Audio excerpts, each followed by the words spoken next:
Well, good afternoon, everybody, and welcome, hearty welcome from me sitting here in New Zealand and from our conference organisers to the 7th session of this conference. It's the final session for today, and the topic of the session is lawyering and legal education in the Anthropocene.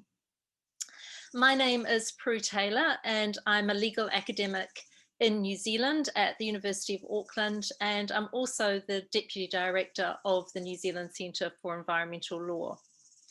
Just a little bit of information first about the format of this 7th session before I introduce you to the speakers. It has a slightly different format. We have 2 substantive presentations to begin with, and they are roughly 15 minutes in length, although one may be a tad longer. And then that is followed by a panel session where we have 3 panelists, and each of those 3 panelists will be speaking for roughly 5 minutes each. And that gives us ample time to open up a Q&A session once we've heard from our substantive speakers and from our panelists. I would like to encourage you to use the Q&A function to send through your questions as we go through or as they occur to you. And then once we get to the Q&A session, I'll do my best to collate those questions and facilitate the discussion. But of course, discussions are an act of faith with Zoom, so we'll just all do our best. So to begin with, I'd like to introduce you to our first 2 speakers, our substantive speakers, and I'll just give you a quick introduction to them by using their bios. So I'll introduce you to both speakers and their topics, and then invite Jennifer to begin her presentation. So our first speaker is Jennifer McKay. Jennifer is a socio-legal researcher applying empirical research to socio-legal questions about business and the environment and environmental management. She's had a very long and distinguished career in academia in Australia and has been a part-time commissioner on the Environment Resources and Development Court in South Australia for 20 years. She's undertaken work for the World Bank, the OECD, the Australian Centre for International Environmental Research, and the Prime Minister's Science Advisory Council on water recycling. She has made many significant and enduring contributions to water policy.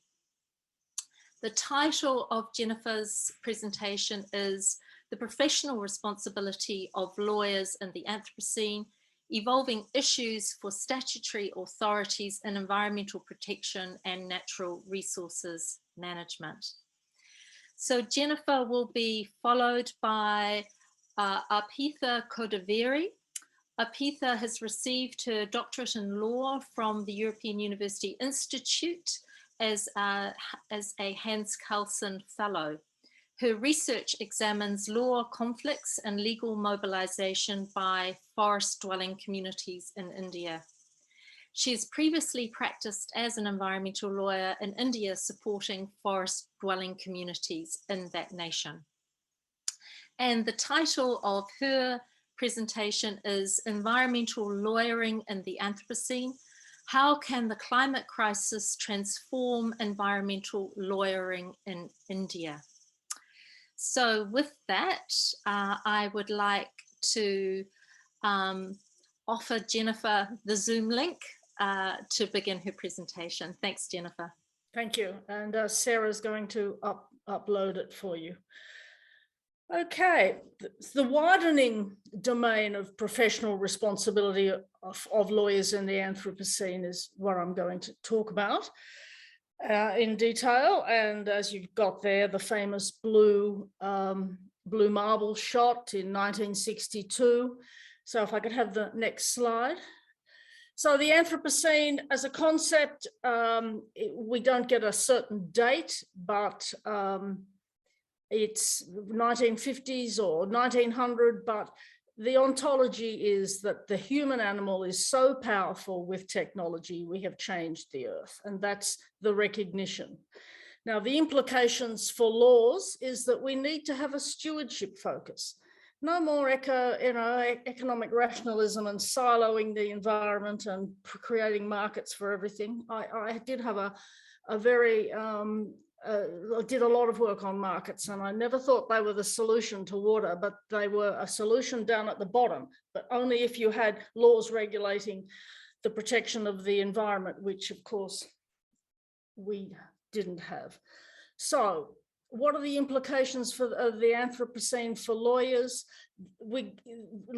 Our students, the present ones, are going to be more alert to this than people who graduated 30 years ago, but the siloing is going to have to change, and that's going to express itself as a set of obligations to the planet, to each other, and the future. So could I have the next slide, please? We're going to have to get away from the Gordian knot of the Murray-Darling Basin, with the way that the plan hasn't really been implemented, and get to what I call, we've got a messy mosaic of laws in Australia anyway, to get to something that is more like this, where there is linkages between the various aspects of the law. And this has been presented by the UN in this form, how we have appropriate development in this corner.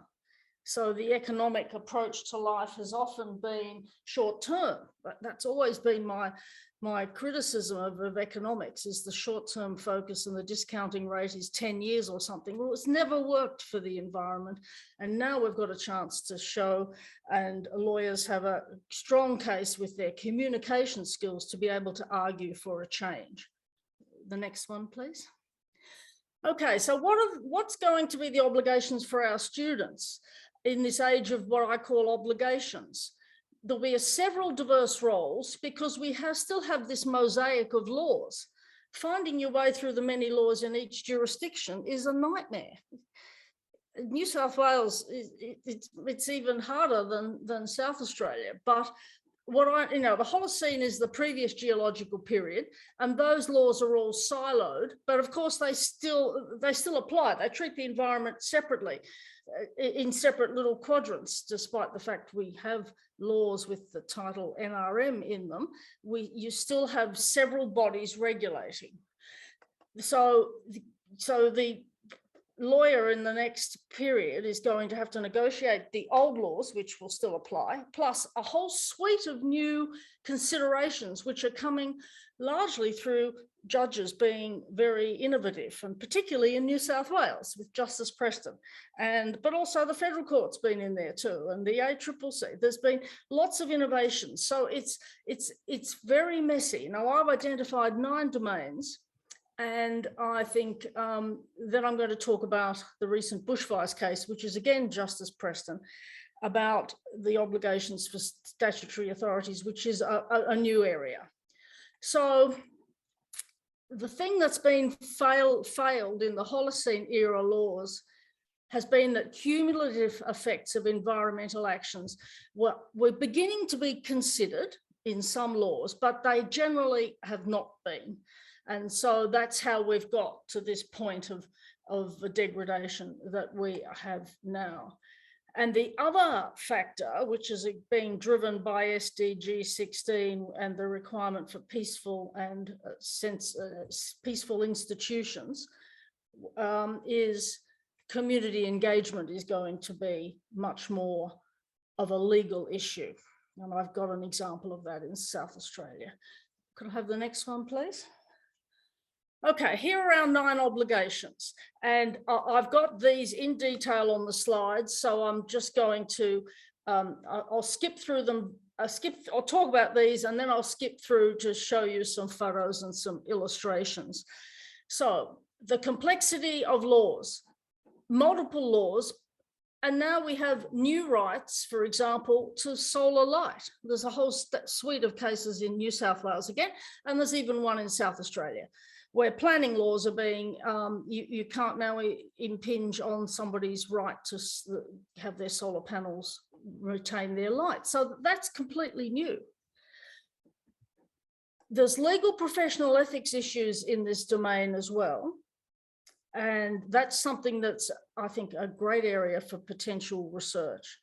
And I'm just going to mention what the Canadians have said about that later on, but it is an area where there's going to need some thinking about what are the lawyer's professional obligations.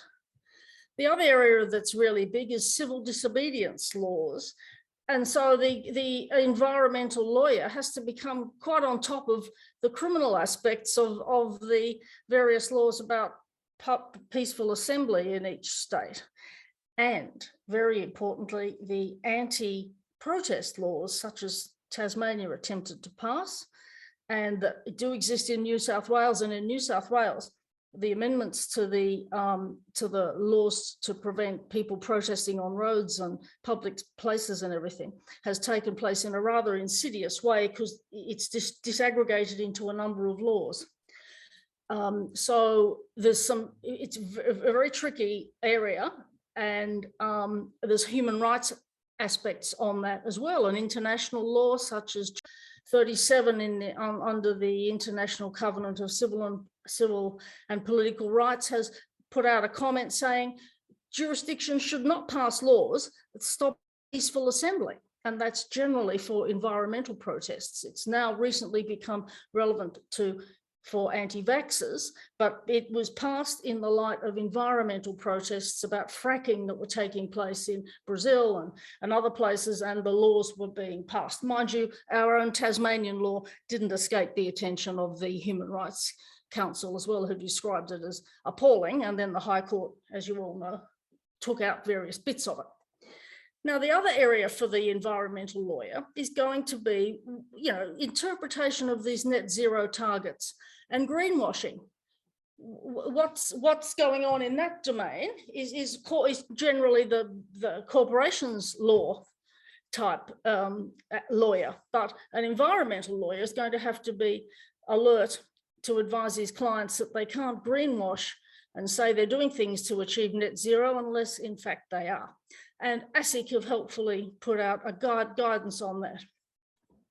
Then we have SLAPS suits, the strategic litigation, that's a term against public participation, an American term, but we have in late last year, the AGL against Greenpeace, which was a SLAPS suit, and Greenpeace won, I'm pleased to say. So that's another area. Indigenous land and water, inclusions of Indigenous people in management and their stewardship roles, all varies all over the country, but that is a modern era and something that COP mentioned in particular as well. So that's going to be a new domain. Land use and biodiversity targets, processes such as offsets, which is a market-based, how they operate is going to have to be considered by lawyers. Markets for water and carbon are a neoliberal economics approach, not a stewardship approach. So arguably markets will probably resume their rightful place in a just society as down the bottom in distributing resources only after the public good aspects have been accounted for. And then citizen engagement through SDG 16. Now I'm going to go through the next fairly quickly. Now, the professional ethics one, this is what the Canadian lawyers have produced. I've had a look at our professional conduct rules, and there is something to be said about those, but that's another entire paper. So I've just looked at what the Canadians have said, but there's certainly, I would think at minimum, lawyers are going to need to be trained in, not our current students, but ones that graduated several years ago, in some of these obligations. And that's all I want to say for the moment, but I think it's a very important area. Next one, please. So here's your civil disobedience. As I mentioned before, these people locked on and dutifully got arrested, and the roles for lawyers will be an incorporation of these groups, advice on the anti-protest laws and advice on defamation and other issues. There's a ballooning of environmental NGOs to the point that they need to be classified because they all do different sorts of things. Some actually manage land like bush care, and others just form as a result of an event and act as a plaintiff. Could I have another one, please? The next one. Okay, so now the promises made about greenwashing, misleading and deceptive conduct. We have a case presently which hasn't been decided yet. Santos is being called to account over its statements about its net zero targets. Woolworths were called to account over their biodegradable picnic wear, which and the AGL case and the VW case, misleading and deceptive conduct. The next one, please. Here's Woolies' biodegradable so-called biodegradable picnic wear, which was found to not be biodegradable, and they had to withdraw it. So this is a quote from ASIC's statement to boards that the corporations law also has misleading and deceptive in relation to financial products or securities, and it was just reminding people to be aware of that. That means, and the lawyers will need to be aware. Next one. Yes, the Indigenous land and water. I mean, we can sheet this back to the fact that we don't have a custodian ethic in law, and I think the law, this modern era, we have a sense of obligation to environment as a non-human species is going to arise, but the past was clearly not, there were no moral aspects about land and water acquisition. If you owned the land, you could basically do anything, and the Duke and George Gorge inquiry shows that attitude was still prevalent, at least with a mining company, relatively recently. Land use, biodiversity threats, the whole idea of offsetting is a market solution which we know doesn't work, and was an excellent paper by Paul on that earlier. Next one, please. Now the legal ethics. The ACT has an anti-slaps law. It's the only jurisdiction in Australia that did when I last looked, which was late last year. But this case came out afterwards, where AGL, Greenpeace got the report from the government that said that AGL produced the most emissions of anyone, and then it produced. Greenpeace had produced some protests in various states calling AGL the biggest climate polluter. So the lawyers for AGL did a slap suit, but they used Trademarks and Copyright Act, which was rather novel, but they lost. Basically, Greenpeace won, and it was entitled to use the AGL logo in this satirical style of event, and they weren't infringing trademark because they weren't trying to sell anything, but this is the Greenpeace. So it just shows the extent to which lateral thinking by the lawyers, they got them into court, but they lost. Next one, please. Oh, the planning, the solar access, you probably know about that, those of you who are in New South Wales, but anyway, go on, another one, the next one. Yeah, citizen engagement. We have a citizen engagement charter in our Planning and Development Act, our new bit of legislation. I've just written a paper on it, and it is really good. And it includes feedback loops, and they have to publish how many people went to the meetings and how many people gave feedback and so on. So that's a bit of a herald of things to come. And of course, that complies with SDG 16. Next one, please. Charities, you probably all know that the ACF was threatened with being delisted by the charities regulator because of their political stand, but that hasn't happened, but they were threatened. Next one, thanks. Now, what can lawyers do? Well, lawyers can always contribute to law reform proposals by contributing to the environmental NGOs and doing pro bono work or supporting the EDO, as many do. But the general theme, I imagine, in the future will be harmonisation of laws as ways to promote cooperation. Okay, next one. I'm almost finished. Now, here are, there's a number of cases. Yes, well, I'm going to finish. Will I finish this, Prue? I've got 5 to go. So there are, right, excellent. So in the age of obligations, we have had 3 cases in the last, since 2020, so the last really only 18 months, where obligations have been imposed on statutory authorities. The next one. The national parks cases in Victoria, which will be familiar to some of you, where the federal court said that the logging company had not managed the risk to possums in a way that adequately accounted for the impact of the climate change. And this happened to be Vic Forests, which is the government body. So 2 cases there. The next one, please.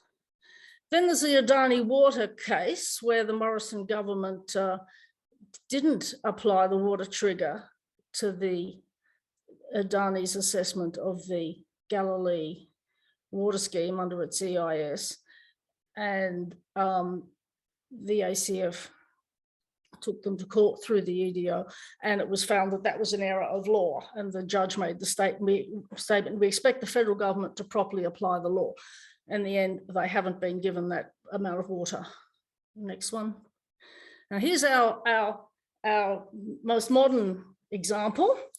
Again, New South Wales and Justice Preston, and what I like to call mitigation litigation. So as you all know, the EPA was issued with a mandamus and an order to compel it to perform its public duty. Next one, please. One of the interesting features of this case was that the EPA lodged 400 documents saying that these were all done to comply with its duty. And the court went through them all, and they ended up that only 5 were relevant, because half the documents the EPA didn't even produce itself.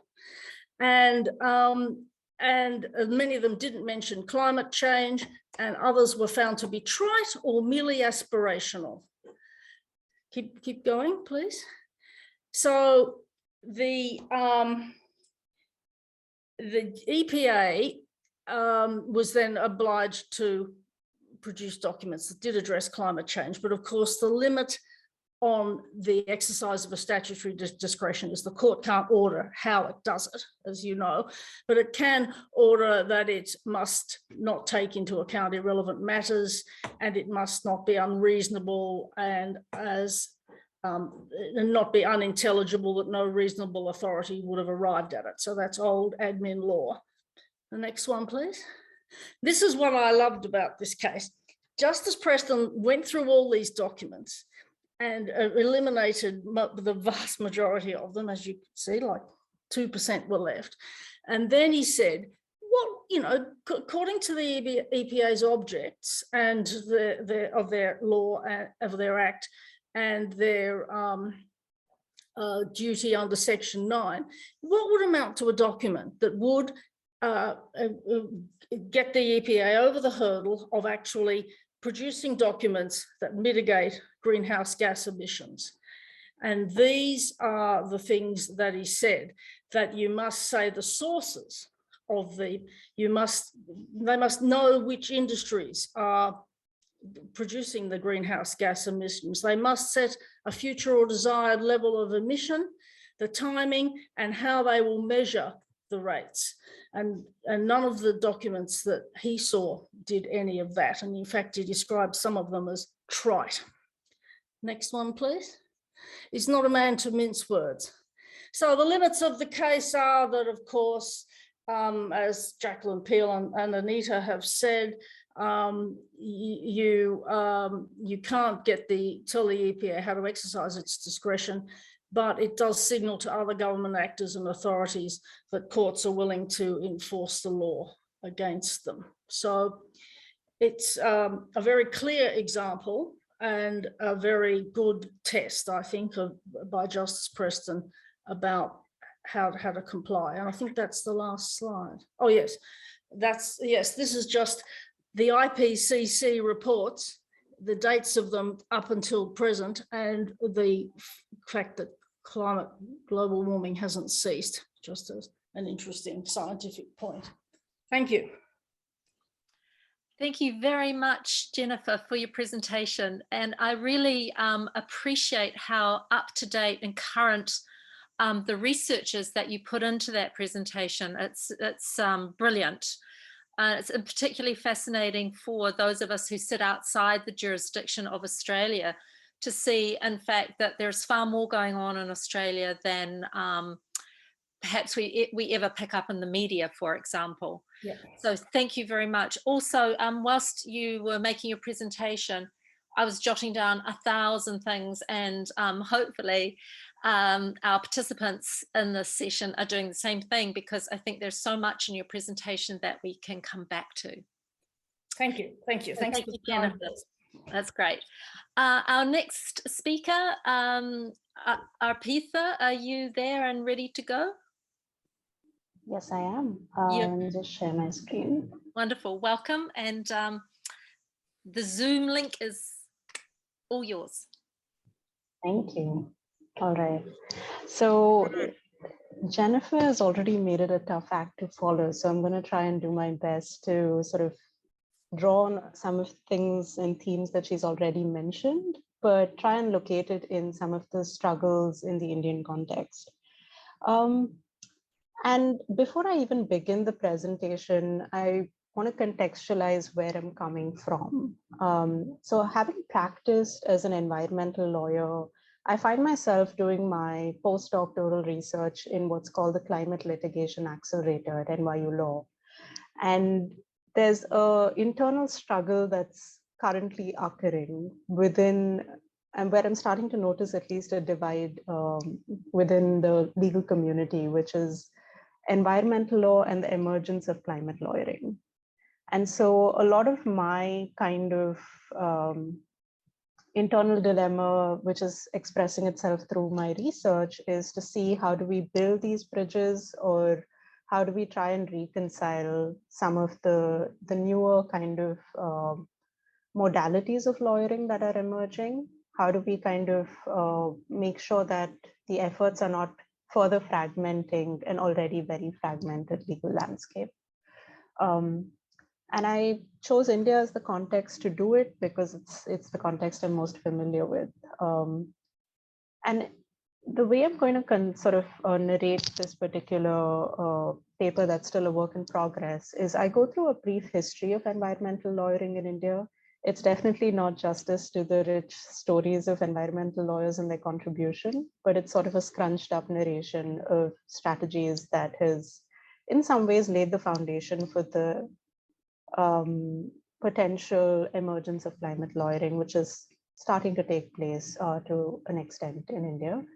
And I then sort of go into what are the things that we can draw from environmental lawyering and in some ways take it with us into the world of climate lawyering and the demands of the climate crisis. And perhaps the separation may sound very artificial, but it's definitely been a visible and lived experience for me over the past 6 months. So it's hard to, like I said, narrate the legal history of, the history of environmental lawyering, but I'll just try and do a quick and dirty job of that.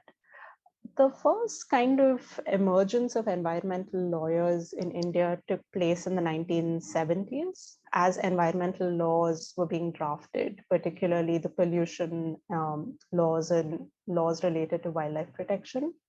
And a particular character that comes to mind, I would say character because he's a fascinating kind of legal scholar, is Dr. Chhatrapati Singh, who was one of India's first legal theorists, but he was very preoccupied by the concerns of the environment. And he sort of laid the legal theoretical approaches for what post-colonial India would do with its natural resources law. And largely he spoke of the tussle that we're going to constantly see between a precautionary approach, a regulatory approach, and a prohibitory approach when it comes to development. While there were not many lawyers who were practitioners at that point, I think what it did do was it started to open up a space for legal scholarship, research, and thinking about the environment. And it was only in the 1990s when the court really opened up in India with the public interest litigation sort of innovation, where standing was kind of done away with to a great extent. And we saw a lot of social movement lawyering, so very responsive lawyering to issues of big dams, to issues of hydropower projects. Some of those kind of debates that we see reemerge today in the context of renewable energy, and a lot of responsive lawyering around mining projects as well. And when I say responsive lawyering, there are environmental lawyers focused on very specific projects and communities and lawyered from that vantage point. It wasn't necessarily a systemic approach to a grander idea of environmental protection, which perhaps Chhatrapati Singh and others kind of had that kind of bird's eye view. The other interesting thing, though, in this history is that environmental law has emerged as a domain of non-lawyers. So it's not like we've had a lot of lawyers work on environmental issues. And the reason being both the liberalization of the standing principle, but also rich civil society participation in environmental lawmaking and implementation. So you have NGOs like Kalpavriksha and others, where you have sociologists, ecologists really playing with the law a lot more. So it becomes a fairly interdisciplinary field.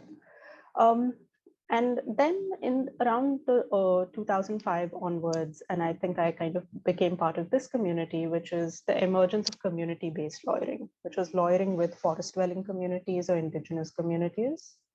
And really also because this kind of mirrored the legal turn in environmental law in India, which was sort of a deliberative turn, more public participation, more bottom-heavy laws when it came to stewardship, conservation, and implementation. But at the same time, we also saw sort of super specialization within the environmental lawyers sort of community. So people who did biodiversity law never necessarily spoke to those working on water law.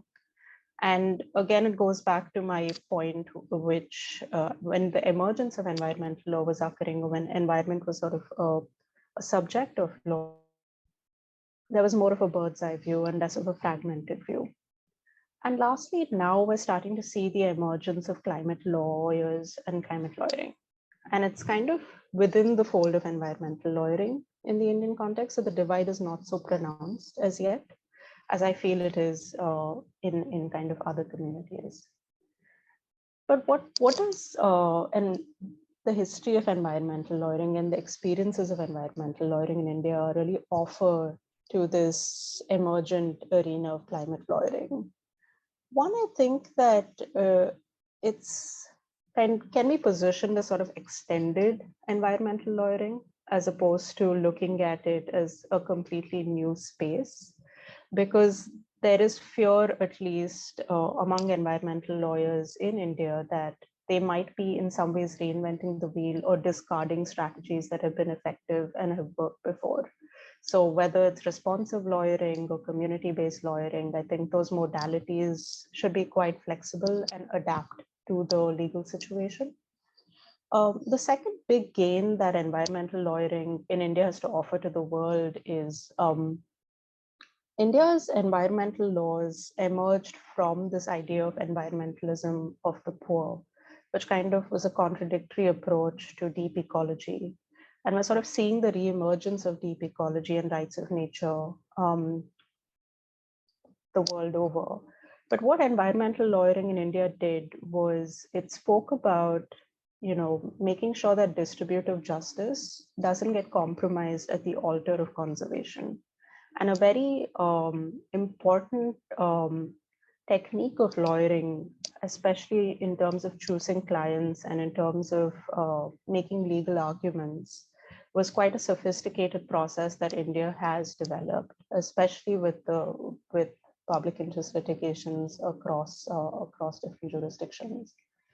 The other is that loosening the idea of legal evidence. So we've had situations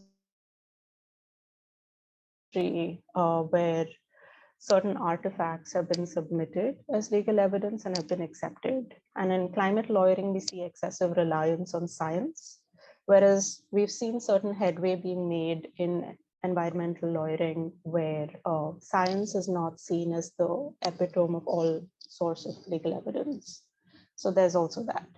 And I think the other thing is sort of the flexibility that environmental lawyers in India have had, which goes back to the point that Jennifer was making, that, you know, at some point they have to be criminal lawyers, at some point they have to be administrative lawyers.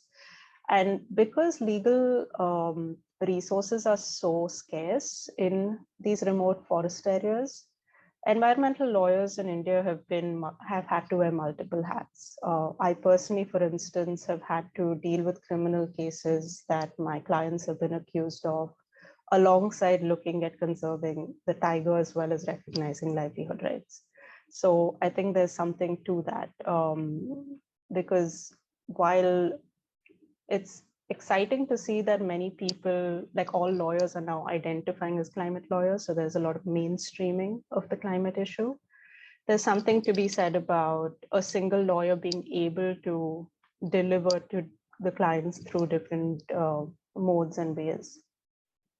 I guess the unsettled questions for environmental lawyering, which might be points for transformation, is the question of who is the client? Because at least in the Indian context, we haven't really reconciled the issue of people and the planet in some sense, especially when you look at marginalized communities and indigenous communities, because conservation remains as a fairly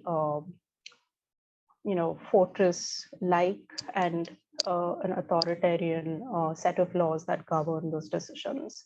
So if rights of nature does emerge as the dominant legal approach, does that then mean that it will compromise the rights of communities? So that's still a tussle that's unsettled, and we'll have to see what that means in the Anthropocene. The other, and I know it's perhaps too much to ask of lawyers, but I think we have a gigantic task ahead, which is we really need to repair and restore our fractured relationship with the environment. So while taking into account a lens of human rights and the rights of communities, how do we really reimagine very quote unquote accepted dogmas of private property or accepted notions of conservation? So we'll have to really, I think as lawyers, we'll also have to have a very creative legal imagination, apart from using existing laws to reimagining what new frameworks are going to look like. The other is also, I think within the legal community, we, at least in India, we haven't really had that moment of climate guilt. So whether we continue to represent everyone, should Coal India, which is one of the biggest fossil fuel companies around, continue to deserve legal representation, or should they only be held accountable? So these are questions for the legal community. And I think the World Climate Lawyers Pledge is an interesting one, where it doesn't make any prescription on representation, but it's something that we can look at as the future of legal ethics. And lastly, I guess the point I want to leave, sort of end the presentation with, is this notion of reimagining environmental lawyering, as the point has already been made, which is beyond fragmentation, but also trying to, I feel like it's lawyering plus. I mean, there was this interesting, area of work on therapeutic jurisprudence. So lawyers as healers, to some extent. And I think with emergence of climate anxiety, with the emergence of fraud, with our fraught relationship with nature, how do we start to also reimagine lawyering, not just, as lawyers, but as in some ways trying to heal this this whole tenuous relationship. But yeah, that's the gargantuan task, but I thought I'd just put it out there.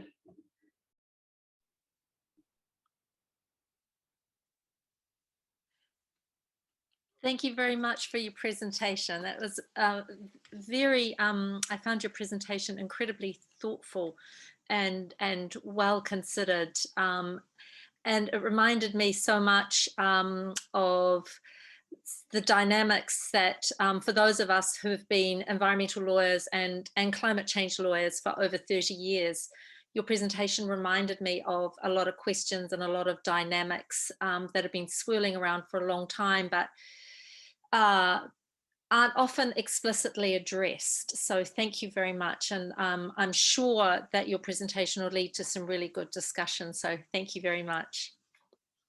So that's the completion of the first part of the session. And we're now going to move on to a panel session.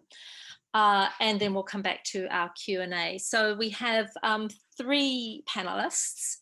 And they are making brief comments essentially on the topic of legal education, but from different perspectives.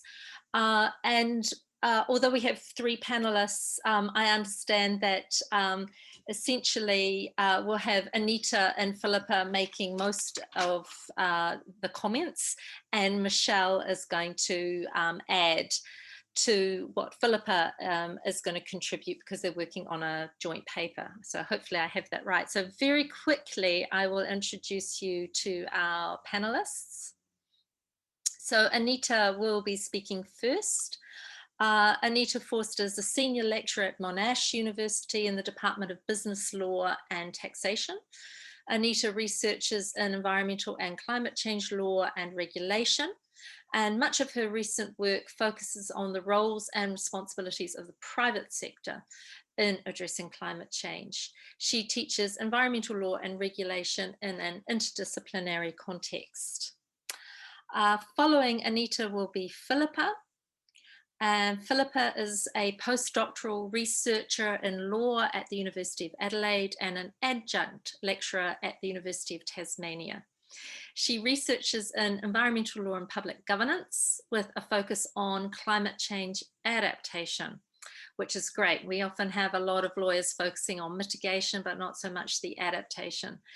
Philippa's recent work focuses on legal aspects of bushfire, preparation and recovery, invasive species management, ecological restoration, and government accountability mechanisms for promoting intergenerational justice.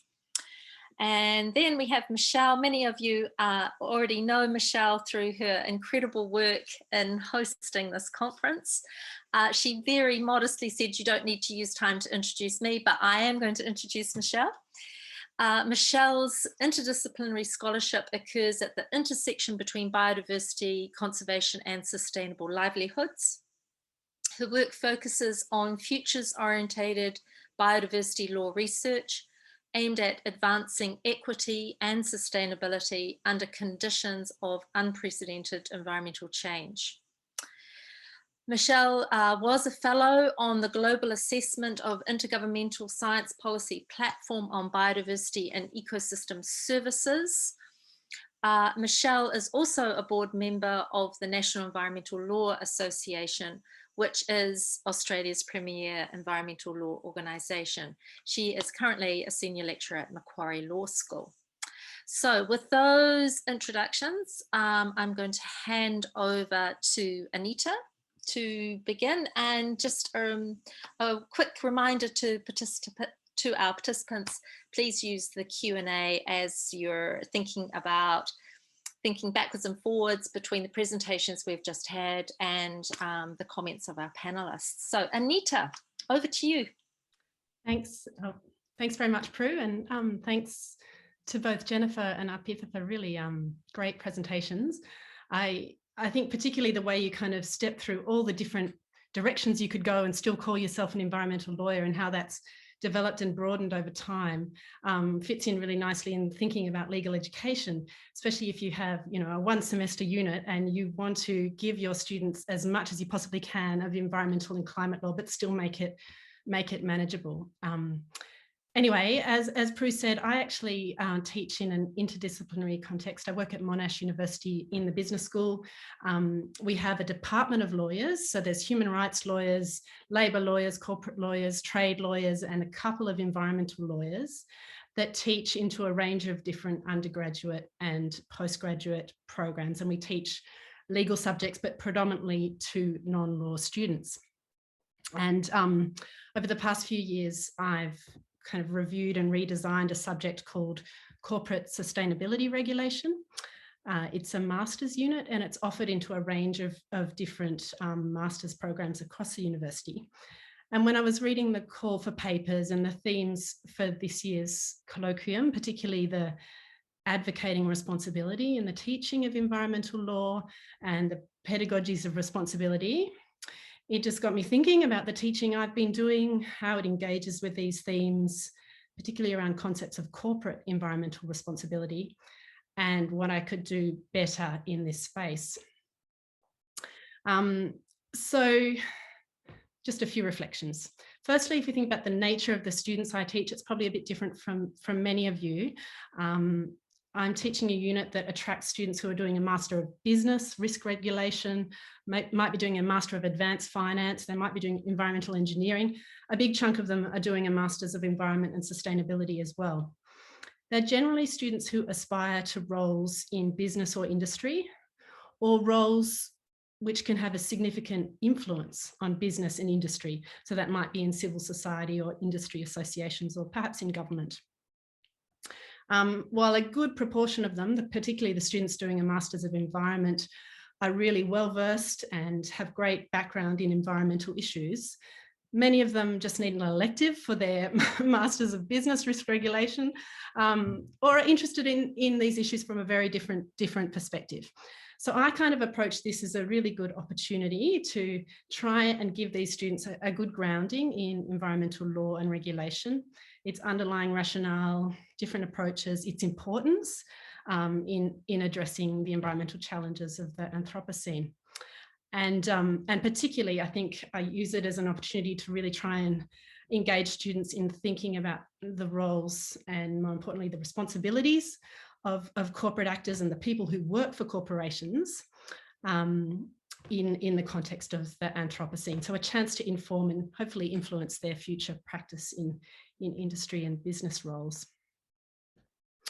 So in terms of learning objectives, what we are trying to do is equip these emerging business leaders and sustainability professionals who are going to work in business and industry roles with a strong foundation in legal and regulatory approaches to sustainability challenges that are particularly relevant for businesses. So we cover legal regimes for climate change, for waste management, for air and water pollution, particularly how they work, their effectiveness, the gaps, what doesn't work very well. And I guess what we're trying to do is give them a good grounding in the legal obligations for companies, for company directors, how laws and regulations are developing, so the emerging kind of regulatory risks for companies, but also very much an appreciation of broader regulatory drivers that are trying to push companies towards beyond compliance behaviours, trying to push companies to adopt more sustainable, less damaging, even environmentally restorative business practices. So here we look quite a lot at the role of civil society advocacy, strategic litigation, investor engagement, investor activism, and changing markets and consumer pressure. And I guess this focus on beyond compliance is quite important to foster a sense of corporate environmental responsibility, which goes beyond legal obligation. In terms of teaching approaches, I do currently frame the subject with some discussion about the Anthropocene, about planetary boundaries, to really underscore the urgency and the critical importance of addressing issues such as climate change. And we talk a lot about models of resource use and production and consumption that have led us to the situation we're in, and really kind of focus in on the role of the corporation in these models of resource use and consumption and production, and the difficulties and challenges of holding the corporate entity to account and driving I guess, an environmental ethic at that kind of level of the corporate entity. So we start off in that way, and then we do quite a bit of basic kind of regulatory theory. It's quite a useful foundation, I think, for non-law students to understand different regulatory approaches, so direct regulation, command and control, market mechanisms, informational regulation, etc. And then we focus in on some of those different areas of law and regulation that I've mentioned. But I just wanted to mention two kind of learning activities or assessment activities that I think have worked quite well in engaging students, generating really quite quality outputs and helping, I hope, to build and expand on this kind of concept of corporate environmental responsibility. And the first is I get students to do a corporate case study. So they can choose from a list of companies, Australian companies generally, that work across different industry sectors. They need to understand and demonstrate an understanding of both the direct and the indirect environmental impacts of what that company does. They need to demonstrate an understanding of the current applicable regulatory framework, how the regulatory framework might develop in the near future, so the regulatory risks that are emerging, but also really interrogate the drivers and the opportunities for that particular company to transition to a more sustainable business model. And they need to produce a brief for their executives outlining these key regulatory risks and assessing the potential impact for the company and advocating for shifts in business strategy to address them. And the other thing we did last year, which worked really well, was invite panels of speakers from kind of different groups of regulatory actors. So from industry, from civil society, and from government regulators. So for example, the industry panel, we had sustainability professionals from Bunnings, from BlueScope Steel, and from BT Financial Investment Company. And they were talking to students about the way their companies approach sustainability. So they cover off on the kind of key legal compliance obligations, but also the way in which they respond and are influenced by private regulation, so the voluntary standards, the investor pressure, the civil society advocacy, and the way that impacts the decision-making of their company. Our civil society panel had people from Market Forces, from the Australasian Centre for Corporate Responsibility, from ACF, and also Equity Generation Lawyers, talking again from a civil society perspective about how they engage with and use regulatory tools, such as shareholder resolutions, reporting standards and litigation, to try and influence corporate entities on their environmental performance. So both, these panels really give students a perspective or different perspectives from practice, brings everything to life for students really well, models potential future career pathways for them, and provides, I guess, I hope, different perspectives on how you might influence corporate environmental performance and build a better sense of corporate environmental responsibility. So that's what I've been doing the last few years, and I look forward to another deeper review of this course this year. But it's quite an interesting and dynamic space in which to teach, and I'm enjoying it a lot more than I thought I would, and interested in people's reflections if they've had similar experiences teaching environmental law to non-lawyers. Thank you very much, Anita. The two activities that you outlined at the end were really helpful, I think, for us to see how you are helping the students understand these complex issues in very concrete, engaged ways. And I think personally, I also teach environmental law to non-lawyers, and I think increasingly there are many environmental lawyers out, in the world who are doing exactly this. And I think we have a lot to learn from each other in terms of our teaching practice. So thank you very much. It's really helpful. Okay, so our next panelist is Philippa. Philippa, over to you. Thank you. Thanks very much. Look, in some respects, it's an enormous privilege to present immediately after Anita. But in other respects, I kind of wish I'd gone first, because her unit is kind of the answer to some of the big challenges that Michelle and I have been thinking about and writing about. But that's okay. You can use your imaginations and we can fix it in the discussion.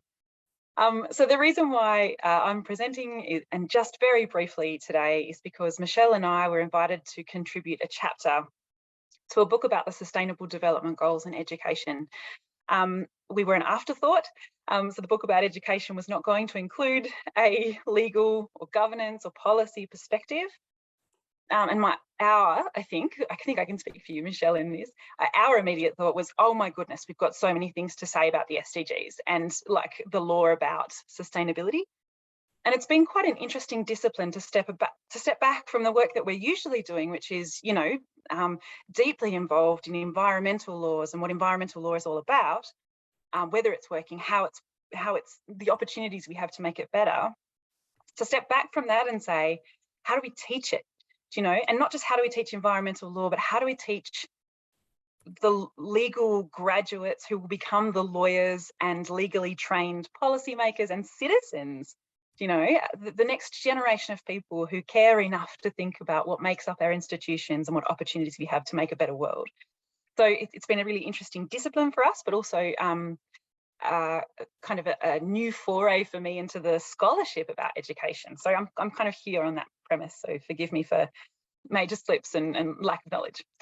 But just to sort of put our chapter into a bit of context so that you can ask the questions that you're most interested in, we saw our contribution as really important, partly because in a professional degree program like law, we're in a really powerful position to not just convey legal principles and legal content, but to influence how our students understand the rules of their profession, their role as members in it, but also their expectations and perspectives on the adaptive capacity of future institutions and communities and environments. And we sort of started out by thinking about how we could enable those in our classrooms to see more clearly the problems with law, the problems with the whole sort of landscape of laws that might undermine environmental health or give us opportunities to make a better world, and to see more clearly their own capacity to influence that.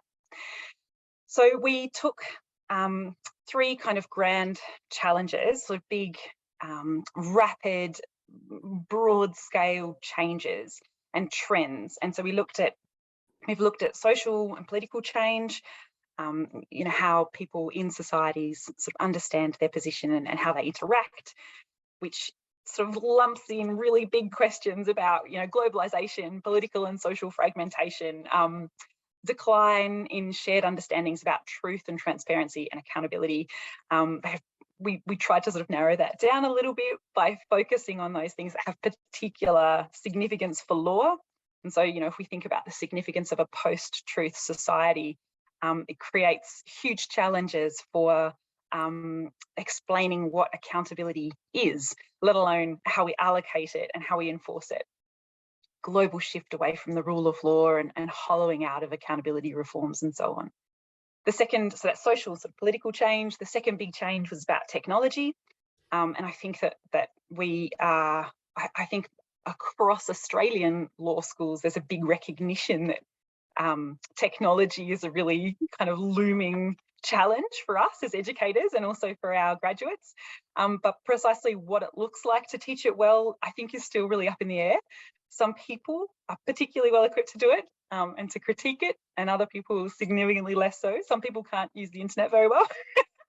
You know, we've got a whole spectrum of people trying to teach like technology as a grand challenge for lawyers of the future, not just to how we teach in terms of online teaching, which for the last 2 years has been a really huge challenge, but also in terms of how it changes legal practice, how it changes the subject matter of law, you know, markets, community relations, consumer and citizenship, you know, so there's huge challenges in that space. And then the third kind of big challenge, and Michelle and I haven't had a big chance to talk about this. I split it up into 2, biodiversity and climate change, and she combined it as one, which is the environment. And, you know, I have some reservations, Michelle, but we'll talk about that. But basically this idea that is like the central interest, I think, for many of the people on the call, which is rapid, sort of whole of environment changes driven in large part by climate change, a loss of biodiversity and breakdown in ecosystems and that kind of space. It's a huge, has huge implications for the lawyers of the future. So we took those challenges and then we kind of said, well, what do they what do we have to do in legal education to better equip our graduates to live in that world, to understand the kinds of problems of that world, and then to start to tackle them with legal solutions. Obviously, law is not the only solution, but it's going to be a part of it. And so what do we need to do? And there's a whole series of threads in the education scholarship that have been really useful and important. And they include education for sustainability, which it turns out is a whole sort of branch of scholarship in education, which is kind of amazing. And there's a lot of critical literature about this idea of how we teach sustainability. And in terms of actually delivering it to students, whether it can be a separate unit, like a sustainability and environmental law unit, which is usually an elective, you know, or whether it needs to be embedded across the whole curriculum. And there've been examples of law schools that have tried that and it's been wound back because it's complicated and not necessarily universally supported. Some really important literature about neoliberalism in the academy, and that's not just a law school experience, but the increase in workloads, restrictions in funding, the need to meet kind of administrative and teaching priorities, as well as grant getting and publication priorities, reduce our capacity to do our job really well at all, let alone to think with this kind of really broad lens about what the future might look like for our students. For so many other reasons, it's a challenge. Interdisciplinary education is something that I wanted to highlight, and then Anita, you completely nailed that. So interdisciplinarity in research is a really big and important and growing trend. There's a wide recognition that there is utility in tackling an ecological problem from different perspectives, taking in, you know, social psychology and recognising the sort of policy and governance implications. But we see less of that, I think, in our teaching environments. And the example that Anita gave is, I think, a really cracking example of how we might do it heaps better. And then the last sort of idea that we've thought about and drawn on is the question about the purpose of legal education. And it's not necessarily clear why we would deliver a law degree. You know, it used to be the case that lawyers would do law degrees, but that is absolutely not the universal case now. And the precise proportion of our graduates that go into legal practice is not necessarily clear.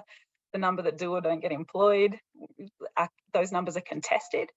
But I think that the key message is we are producing graduates who are not necessarily going to need a clear list of the precise kind of professional ethics requirements and, you know, criminal and civil procedure rules.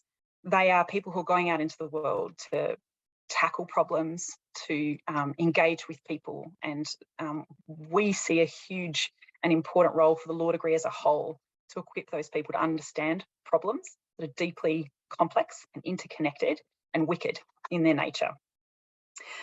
I've gone over time, which is so unexpected. Just a couple of brief points so before I close. The first is that, in terms of the conclusions that we've drawn, so the first is this idea of embracing an almost transformative approach in teaching. And I say almost transformative because we are constrained, of course, by the boundaries of our professional standards and accreditation bodies. We can't just say we're going to deliver a law degree and do whatever we want. Actually, if our graduates are to go into legal practice, they need to have certain competencies. So an almost transformative approach might be a task of disrupting the sort of deeply siloed unit structures that we're so used to. And actually, every single one of the presentations in this session so far have pointed to that complication and challenge of siloed teaching, siloed lawyering, you know, siloed practice. And for a problem like climate change, it's not going to cut it. The issue of interdisciplinarity in teaching, I've already mentioned, but one kind of little thing on that is I think that for our next generation of lawyers, we're really going to need people like Eric Vidalis, who's this tax lawyer, listening to the radio one day wonders whether an arcane prerogative writ like habeas corpus might be just what it takes to bring asylum seekers detained offshore before the courts to resolve their case. You know, we need lawyers who think we haven't got the right policies on climate change. So what would happen if we overlaid a tortious duty of care on a statutory executive power? You know, could we require of the Environment Minister that she think of young people when she thinks about whether or not to grant a permit for a mine? You know, that kind of innovation. At the moment, we see bright sparks, you know, but in a great future for legal graduates, we would see students that can overcome the boundaries between the subdisciplines in law and actually change the world. I'm totally adopting Anne Cliquet's like ambition in that. And the final point is just that we may in fact need to be advocating for changes to professional accreditation standards to integrate holistic, future-oriented principles in our teaching, because there is some evidence to suggest that law students, as they go through, really emphasise and prioritise and value the core legal requirements, knowing that's what's going to get them over the line. And they do, well, at least some students report that they take electives because they'll be easier, they take electives because they're just fun, a dabble on the side, but the core subjects are what they are focusing on. And I think that if we want to see lawyers thinking holistically, that's got to change. So that's all for me. I'm excited to hear what others have to say. Thanks very much, Philippa. Thank you so much for the energy you bring to, you know, hugely complex issues. Not only energy, but, you know, the positive energy, because these are the sorts of issues that we all grapple with, but often we feel quite defeated by. They just all seem beyond us. So I'm sure so many of us are looking forward to this publication, and perhaps through the chat you could give us more information about that publication. It would be great.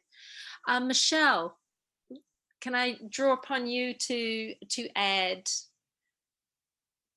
Yeah, so when Philippa says we're writing this paper together, but what I'm now going to say kind of reflects our collaborative process, which is Philippa sends me this beautiful paper, and I'm just going through like, yeah, that's really good, that's excellent, that's great. So what I'm about to say now is pretty much going to reflect that process, because what I've found really humbling, I suppose, in this collaboration is the phrase that Philippa uses, which is, we need to be preparing law graduates for their futures and not for ours. So this idea of the person in the classroom not thinking, and yes, I saw on Facebook the other day, in my old high school, someone was retiring after 19 years, and I'm going, why don't I know that person?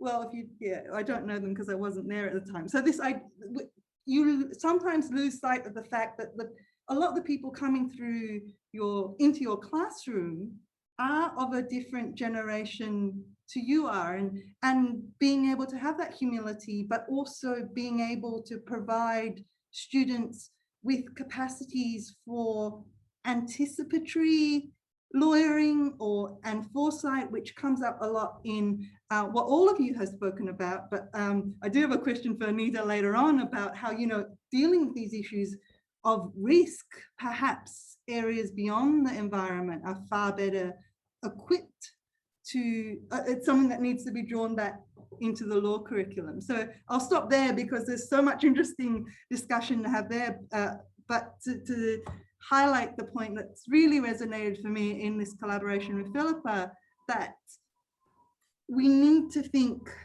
beyond the next 5 years, the next 10 years, and bring that into the classroom of thinking about the next 50 years, 100 years and beyond, that sort of anticipatory futures type thinking, and then providing students with the skills to similarly think in that direction.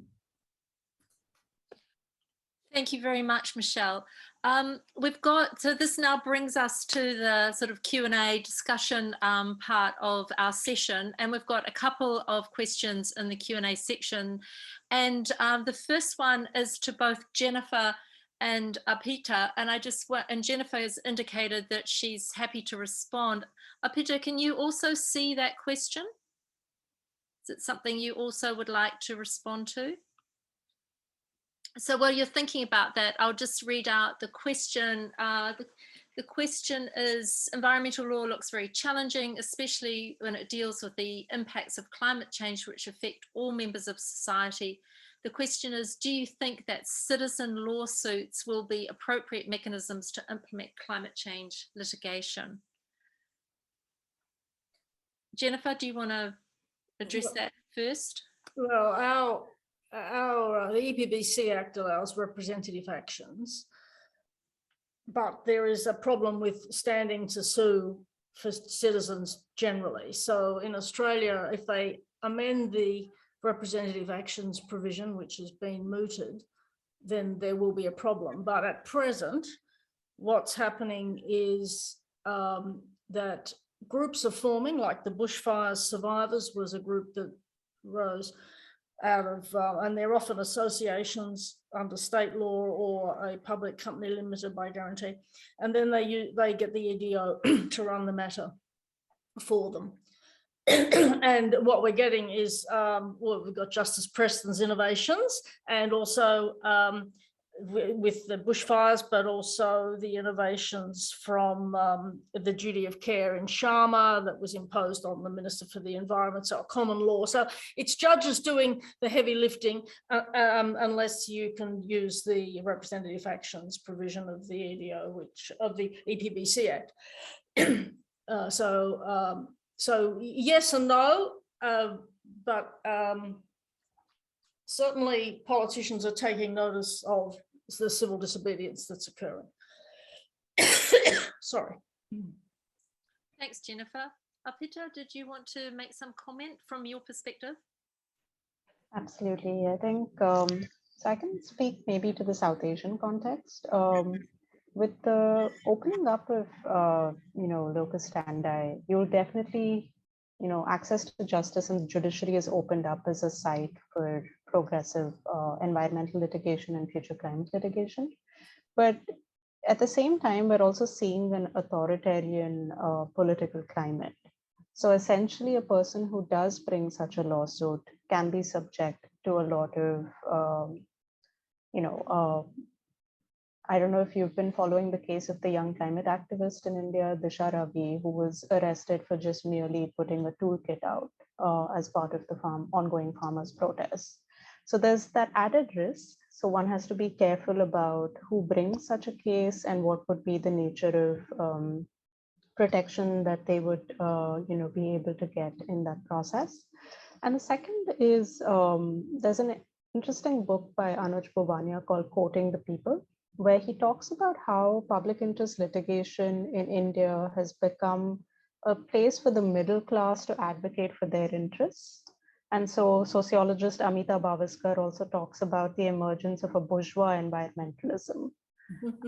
So there's also that kind of element that one has to be very conscious of, because, citizen is definitely not a apolitical legal category.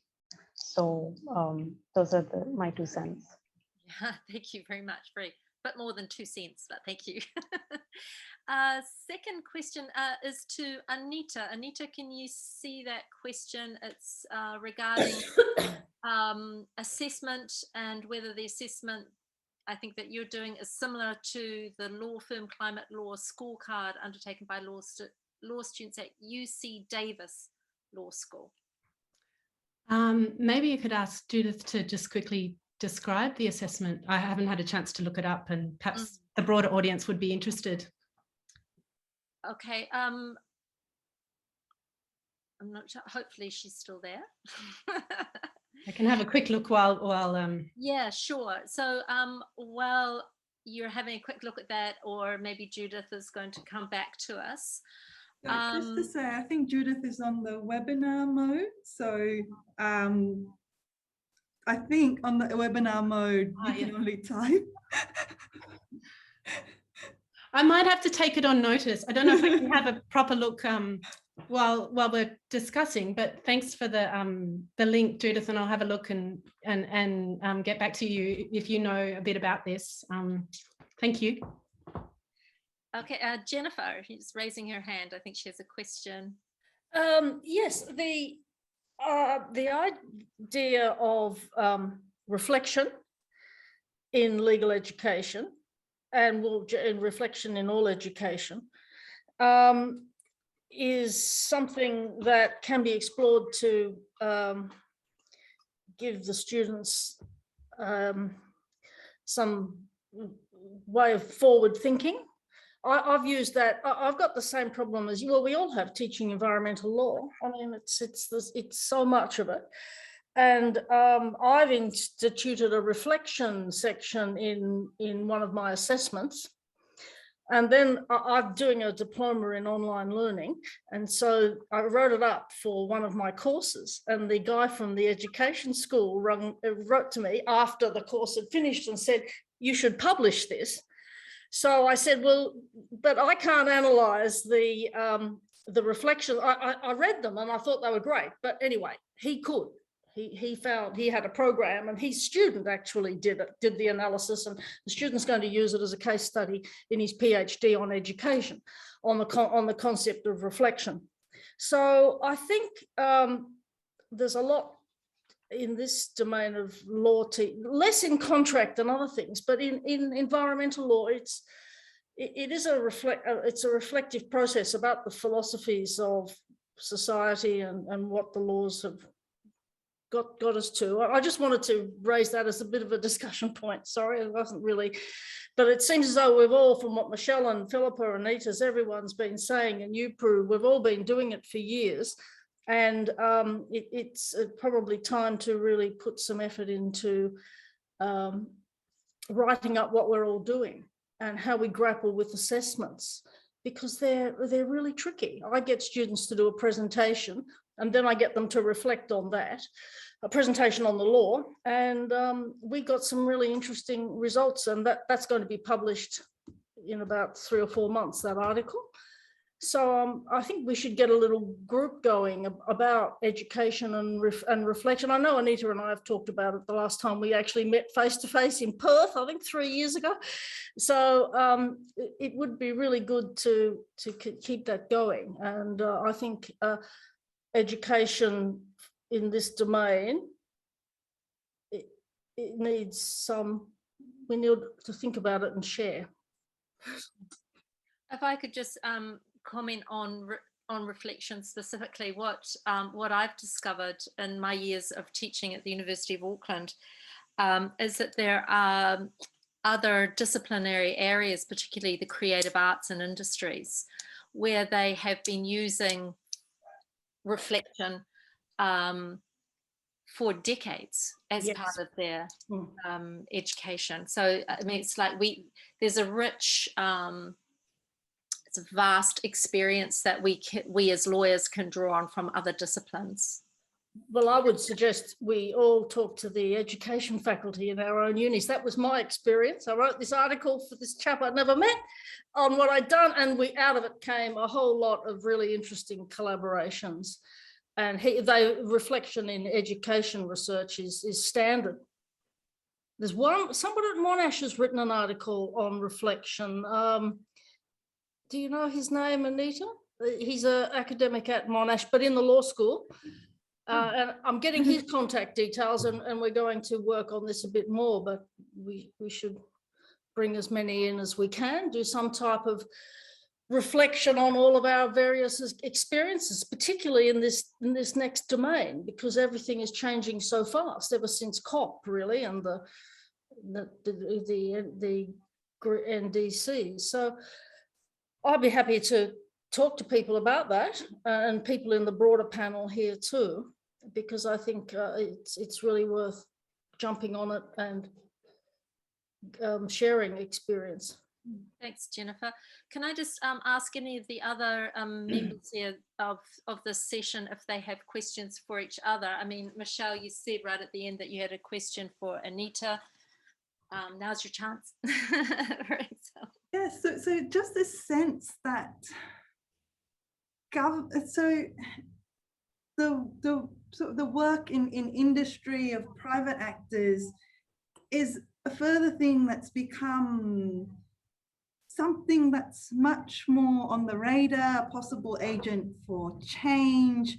And at the same time, particularly in the Australian context, we see this really slow, let's pretend there's nothing going on here, climate change is or isn't real, discussion still happening and continuing to happen now. And yet in sectors such as like that you highlighted, investment, insurance, this engagement with ideas of risk and being able to anticipate that risk. I wonder if, in your interactions or in your teaching of the business students, do they bring this understanding? And yes, there's a thunderstorm you can probably hear going on outside, but do they bring this understanding to law, or this even critique of law that perhaps law students don't even know to look at? Yeah, it's a very different student cohort, and the students that I do have that really come from that business or finance background, they've been drilled in this, this risk thinking, and they'll go into roles in companies which are all about risk governance. So it's a really kind of good lens, I guess, and language, common language to kind of use when we're talking about environmental problems and thinking about their relevance for a company. And I guess that's why the stuff that I was talking about in my previous presentation and have worked on with Jackie Peel and others in the past, has had such resonance in the private sector. It's this framing climate change as a financial risk issue, gives an inroad to all these existing ways of understanding problems that might impact on business going forward. And of course, that's a limited way of thinking about environmental problems like climate change, but it's had some success in putting it on the table. And the flip side of risk is opportunity. So thinking about the opportunities for business in being part of the solution, it's potentially quite powerful. So I don't know if I'm just kind of commenting. I'm not quite answering your question, but I think, having those business students and finance students in the class, they're right onto it. They want to know, about the legal obligations, how they relate to these types of risks. I think it's quite a powerful way to, that environmental issues are kind of pushed on the agenda.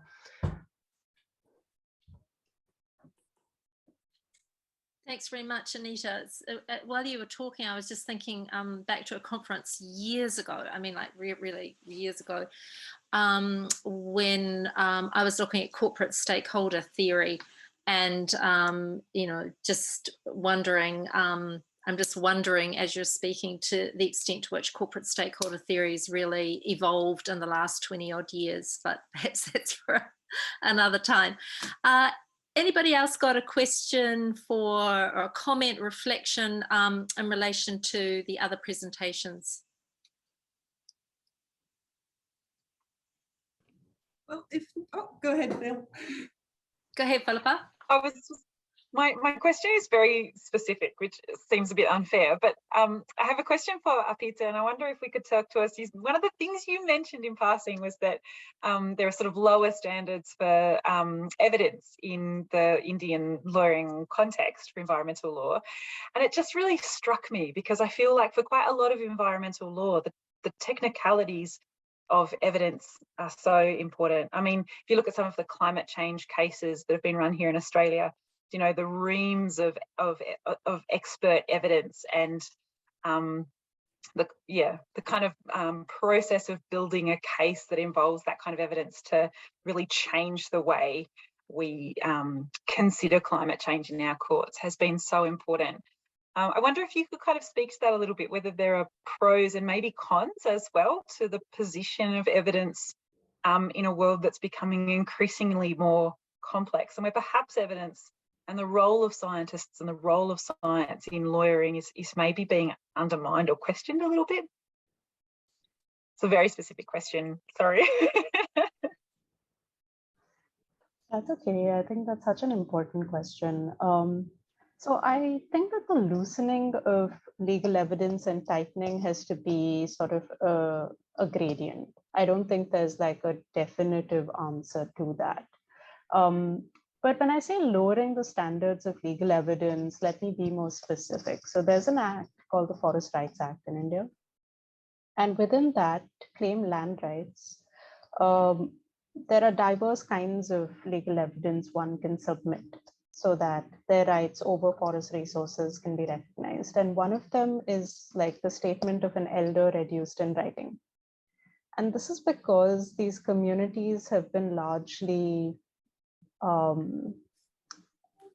evidence deprived. So there's an evidence deficit. So how does one then create an accommodating environment for those legal claims? And I do think that we need to understand access to justice, even in climate litigation, through the lens of evidence and the kind of claims one can make. I feel when it comes to, over scientification, I don't even know if that's the right term to use, but like a science heavy process of producing legal evidence, you really leave behind a lot of communities who don't know how to engage within that kind of evidence. And by doing that, you're also creating a sense of not just exclusion, but certain sense of fear. Just to quickly also say that another example is the same act which has been completely loosening legal evidence has now become highly bureaucratized, and where communities have been asked to submit GPS maps, which has now excluded them from being able to claim some of these rights. So in some sense, I think we need to complicate the idea of legal evidence. And I know attribution science and the leaps in climate science are extremely important. But I guess the question for me is, how is that Adivasi forest dweller in, the coal belt in Orissa going to be able to use that to be able to assert his sovereignty? So I guess it's a big question.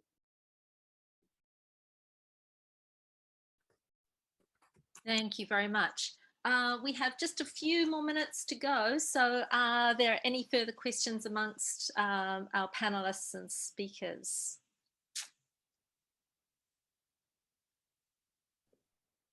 Perhaps a comment on what Jennifer was talking about in terms of collaboration with education, and quite pessimistically on my behalf, making me think about the structural challenges within universities that put those barriers there to all the wonderful things we're talking about. So you've probably all come across the same issue where, as legal scholars, we're kind of not encouraged to publish in education journals, because that ends up counting for the education people and not for law. So we're contributing to scholarship, and yet it's the structures that are meant to promote this scholarship. And Philippa talked about earlier as well, and so did you, Jennifer, about the increasing neoliberalization of, I was going to say the university, but everything, right?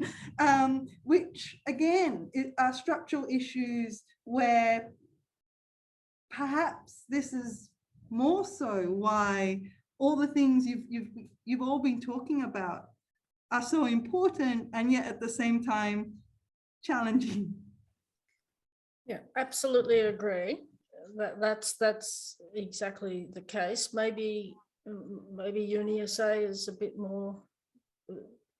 We are geographically, we're very close as well, whereas we weren't. So that helps. But yes, I think. Well, I'm at the stage where I could give him data and he could analyze it. It worked beautifully, and yeah, and that's great.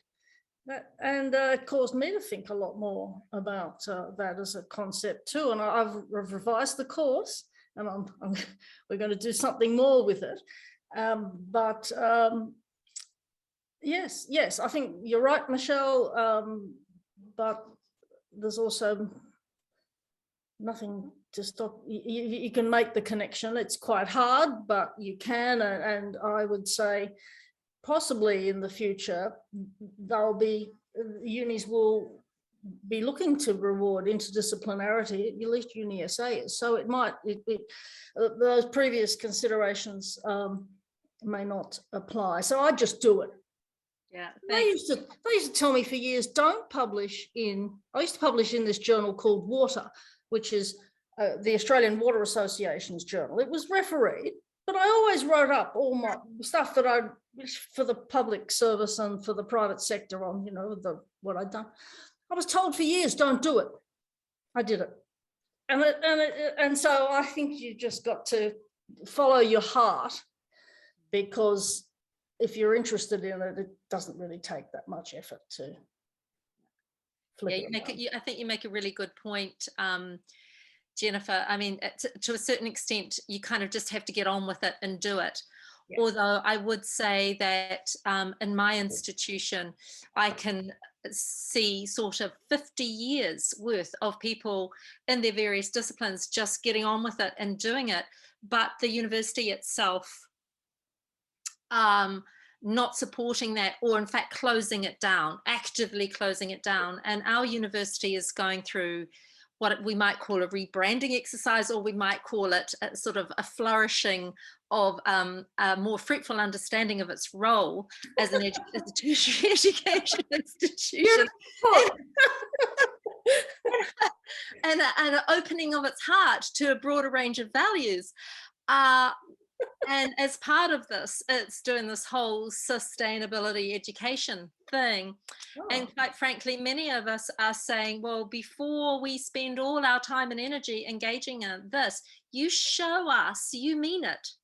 Yeah, like the burden of proof is on you, that you show us that you really mean this, that when we come up with radical transformative change, which is what required, you will start to implement it. Well said. Anita, let's finish with Anita. She was raising. Well, I was also going to build on Jennifer's kind of comment of just doing it, and similar to you, Prue. At the moment in the institution where I work, there's you know, I think it's a really good thing in a research context, which is about really trying to appropriately value research that engages with the real world, creates impact in the real world, social, environmental, economic, positive impact. And similarly, to properly recognise interdisciplinary research where it previously hasn't been. So, you know, maybe it's just some more agitation around that, and you know, looking at the kind of education publishing that you could do, and we should be doing, and you know, agitating for better recognition of that kind of really important work too, because you're absolutely right. It's our diaries are so crowded.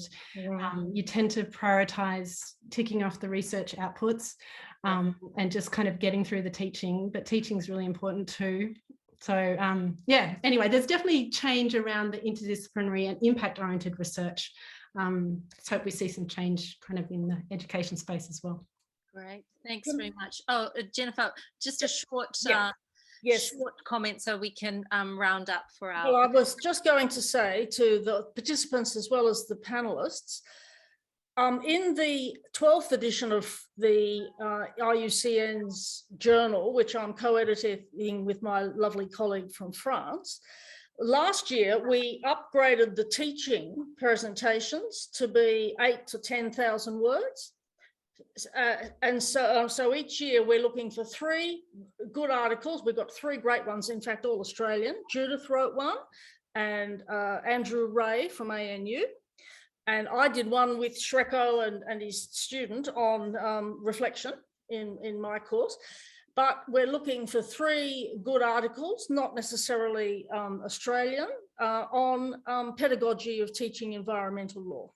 Right. So you can put that, I'll send out, I'll maybe send it to you, Michelle, and you could forward it to this group when we produce the, for the next edition. So I think that's an opportunity. Great, thanks, Jennifer. Okay, everybody. Well, thank you. On behalf of the participants, I'd like to thank our speakers and our panelists for a really fruitful few hours together. And I would like also to thank our participants for being with us. It's a shame we can't all be in the same room, in the same space and all of that, but sometime, hang in there. And I wish you all a very good afternoon. And I would like to remind the participants that there's a very wonderful program waiting for them at this conference tomorrow. So thank you very much. Have a lovely evening. Bye.